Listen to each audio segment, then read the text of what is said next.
On seeing the hostages as they were released from Gaza yesterday, I thought, question, what happens if someone's keeping Shabbat? How do you know when to keep Shabbat if, God forbid, you're a hostage or in that situation? One question I get asked years ago, or even from time to time since keeping Shabbat, from less religious friends, is why keep Shabbat anyway? Why would you want all of those restrictions? In this week's Parsha, the Ishbitzer Rebbe in the Moshe mentions on the pasuk, on the verse, 6 days do your work, and on the seventh day keep Shabbat, you stop.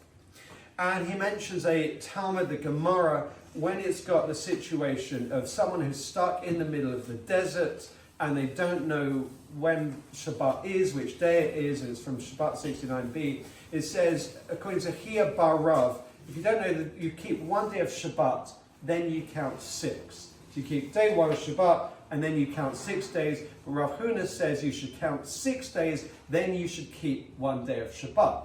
Again, someone might ask the question, who cares? Just keep Shabbat. Which way round do you want to do it? But then he goes deeper and talks about Shabbat as the deep wealth and overcoming lust for the world and getting to the highest level. And I think of it as something deeper. At this point in the day within the Shabbat journey, Shabbat isn't the restriction, but Shabbat is the reward. So rather than asking the question, why keep Shabbat? It would be more like, why do you have to keep the weekday? Wouldn't it be great if you could just live in this island?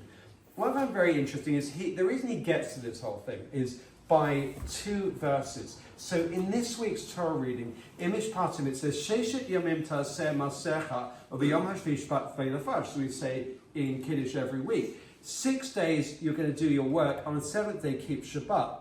But last week, in Yitro, or yesterday, Zachor Yom HaShvat L'Kadsho Sheshet Mintavos Vasita Kamotecha. Keep Shabbat, and then you do your work 6 days. So these 2 things are actually mentioned each way. Ultimately, it comes to the question of how we're seeing Shabbat.